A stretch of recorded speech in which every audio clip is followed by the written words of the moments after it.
We're going to do our best throughout the day to stay on schedule out of respect for everybody's time and commitment to be here this morning. But we're going to start off this. This is going to be kind of new for the Legislative Summit. We've got an interesting kickoff to the program. You're going to hear from someone that's not been heard of for a couple hundred years, which is kind of an unusual treat. And so what we have this morning, we're going to hear from, of course, you know, what I did, I immediately turned the page away from what I was supposed to have in front of me here. But this morning, this is the tricentennial of Nacogdoches. 300 years ago, this town came together. And so part of what we're doing with this forum is to look at historically the role of Nacogdoches in East Texas and how that's been important to the forming and the development of Texas. And one of the critical characters in that, the play, which is Nacogdoches, was Father Marhil. Now, we talk and we sing the song about the eyes of Texas, and with all respect to our friends from the University of Texas, the real eyes of Texas are in Nacogdoches. And there's a story, which I think we may hear this morning from Father Marhil, who was a missionary and came to Texas and worked with the Caddo Indians back in the day, and saved this part of the world. And it's an interesting story. So at this time, I'm going to ask Padre, Father Marhil, to come forward and just tell you a little bit about our fair city.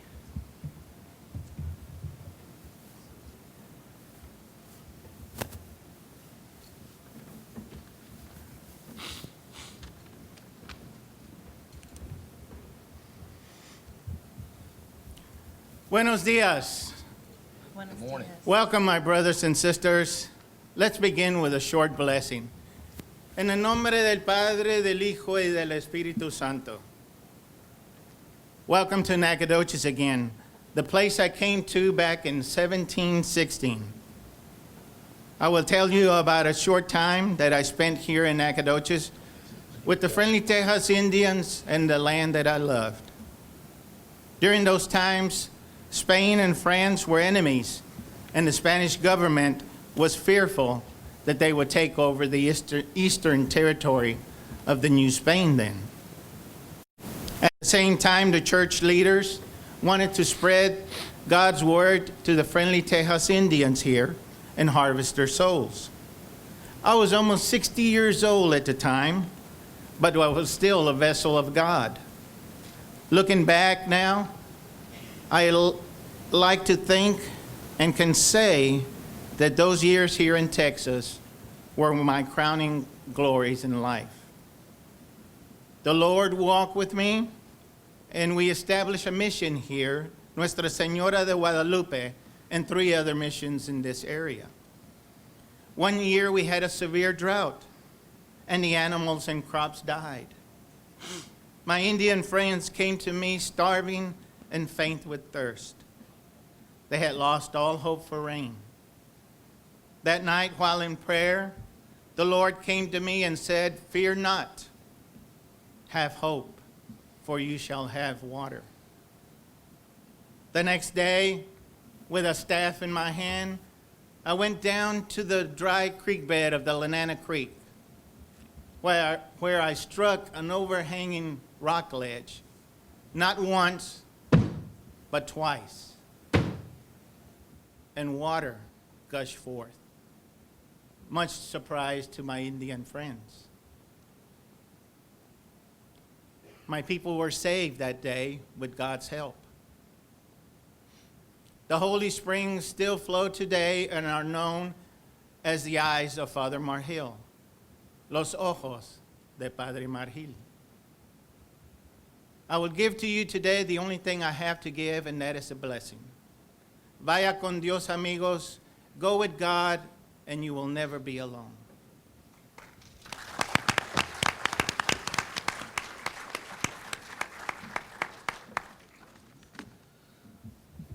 You have to admit, Father Marhil has aged very well in the last 300 years. But that's Tony Hasso, great resident of Nacogdoches, and wonderful, wonderful people here. We're going to start this panel, and let me tell you what we're doing. I'm going to introduce our moderator, but let me tell you how this started. There are certain issues in the legislature we deal with, and there are certain issues we don't have the time to deal with. And one of the things I think we need to talk about, which we just don't have the time. When we get to Austin, We deal with topics, with issues, with transportation, with water, and all those things which are a responsibility we do. But one thing we don't talk about enough is the role of race and the relations we have with the peoples of Texas, and how we work together, and what it means to be a Texan, and how we come to live in this wonderful state. And so part of the thought was, as we came upon our tricentennial, many of the civic leaders here, we started thinking, and I say this with all sincerity, Nacogdoches really is the original melting pot of Texas. And you could argue in the United States, in the Southwest, that this is the place where the roads all intersected, literally, where many different populations of ethnic backgrounds, the indigenous populations, the Anglo, the Hispanic, the African American, all came here 300 years ago. And I think we would all admit that we haven't always got everything right, but we've gotten a lot right. We've done some things very, very well. The proof's in the pudding. We're sitting here in this room, and we're still getting along. We've accomplished a lot, and we've done well. But the fact is, we can do better. And how do you do better? I think it's having a frank discussion of those issues, dealing with race and diversity. And the thought is this, 300 years ago, Nacogdoches, as Father Margil talked about, started. And then the mission and Presidio were established here, and here we are. So let's think for a moment, who were we then? And let's reflect on who we are today. But let's really spend some time and devote the thought towards who do we want to be as Texans? What does that mean to be in Texas with a diverse population, with the many different people that want to live here, that are moving here? So I'm going to, with those thoughts, with that kind of genesis in mind for this issue, I'm going to turn this panel over to our moderator, Dr. Scott Sosebee.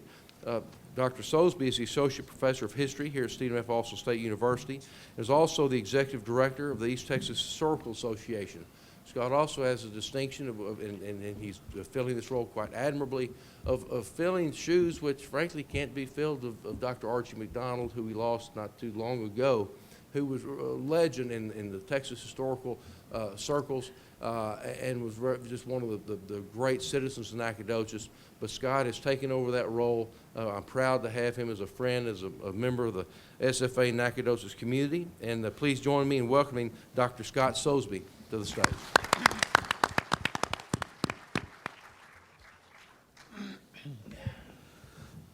There's not too many times I go to a podium and have to move it down from somebody that's taller than me. He's one of the few I have to follow that way. Travis, thanks for that fantastic introduction. And I'm glad to be a part of this. When I saw this, Travis began talking to me about coming and doing this, and he started talking about this panel. It made me very excited because I think this is a conversation that in 2016 in Texas we really need to start having. We need to start talking about where our state's going in terms of diversity. And as we've called the panel, who were we is important, who are we now is important, but maybe most important, what do we want to be? And that may be uncomfortable for some, because we may have to break out of the current modes that we think about. Before I give a short introduction of what we're going to talk about, I do want to introduce our panel to you here. We did have some of your programs and stuff. We had, obviously, the leadership of Texas has had a flu outbreak. And so we have a number of panelists who were scheduled to join us who are now flat on their backs, taking copious amounts of fluid and acetaminophen to see if they can get over their symptoms. But we did have some very fine people step in and pinch hit on this. Let's go from the far end and introduce our senator, our representative from the Senate here. This here, Senator Charles Perry. He's a Republican senator from District 28, which is up in West Texas. You can see the counties. I always love people that represent West Texas. The counties are there's 30 of them always, as opposed to those urban places. He's a native West Texan, and Senator Perry and I share the great joy of being Texas Tech alumni, right? Those of us that can claim that, we're a step ahead of everybody else, right? So thanks for Senator Perry being here. Right next to him is our neighbor from Angelina County, Representative James White. He's a representative of District 12, which includes most of Is it not 12? Did I get that wrong? 19, used to be 19. 12. Okay, used to be 12. See, I'm on an old playbook. I'm a historian, okay. all right? They changed these things. He lives in Hillister in Tyler County on this. He went to Prairie View A&M, where he got a BA, and he's a U.S. Army veteran, and he also has his a Master's of Science and a PhD from the University of Houston. And we're glad that he's here with us. Now we have our two pinch hitters that sat in that didn't get the flu and decided to join us on this. Right next to Representative White is Representative Larry Gonzalez. You're still in District 52? I am. Okay. Don't keep up with redistricting sometimes. That is Williamson County. See, he gets to represent one county, right?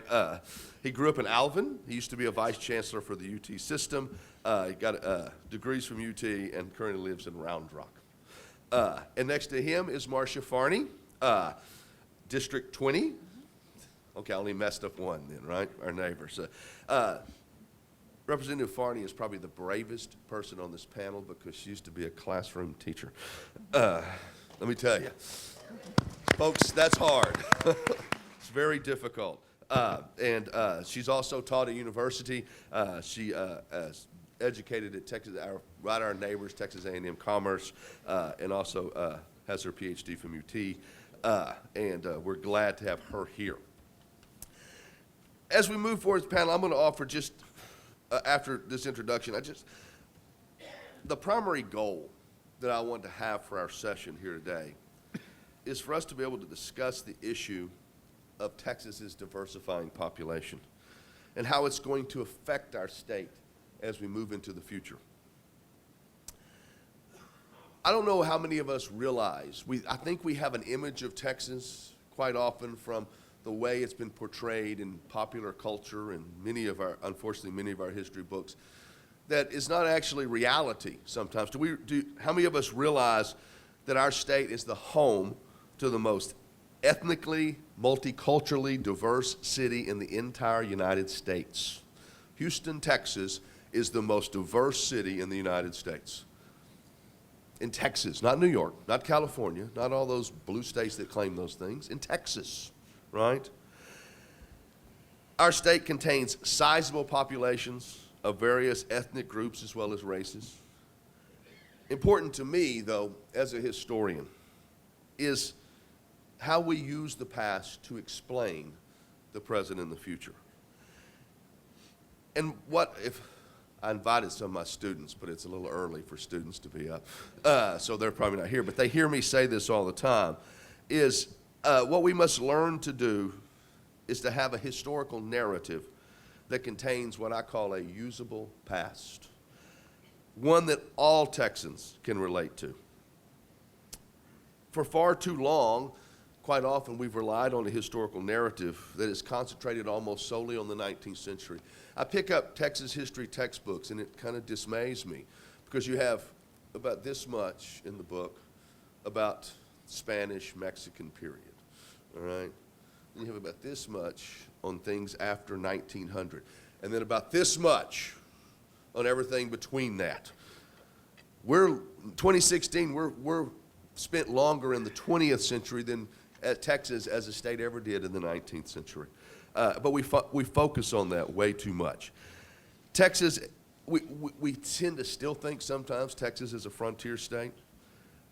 We think of how the predominant Anglo population dominated the institutions of the state on this. We think about it's a very masculine state, and it's dominated by masculine institutions. But we're 100 years removed from Texas as a place that was rural and emerging, a place with a very immature economy, a place that was, to be honest, a backwater, was not important in the grand scheme of American history. But in many ways, that's still the story that we continue to tell about us, and it's not applicable on this.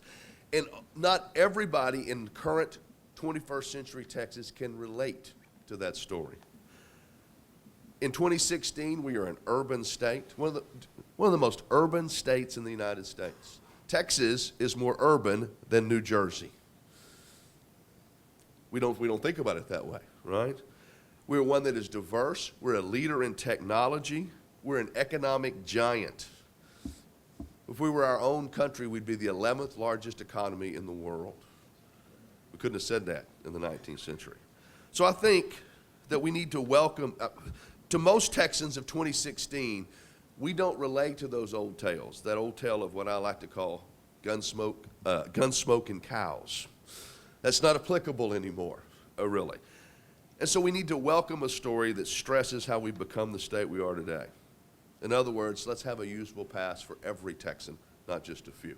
And I hope that's what we accomplish today to some degree. Our session is, we're going to keep on time, because we don't want Kelly to come here and run us off. So what I'd like to do is go down first, just let every panelist take a minute or two and give us an opening statement of what their view of diversity would be. Representative Farney. Thank you, and good morning. Thank you for coming out today. Well, my background is in public education, and I say that with a great deal of pride because I think public education is foundational to the well-being and the financial stability of our state. I hope you agree. Any amens out there? It's important. I am completely committed to public education and the importance of that in our state. And public education has absolutely embraced diversification from the very beginning because we have special programs for gifted and talented, special programs for SPED or special education. We have programs for the kiddos in the middle. We're able also to now, based on our last 2 sessions, we increased diversification by offering another option and different options for graduation. Something else that we've done is we've increased things with a career in technology because not everyone is going to come to a university and get a 4-year degree. And as a former classroom teacher and a former university professor in the A&M system, I can tell you welders, plumbers, electricians make a lot more money than I ever did, right?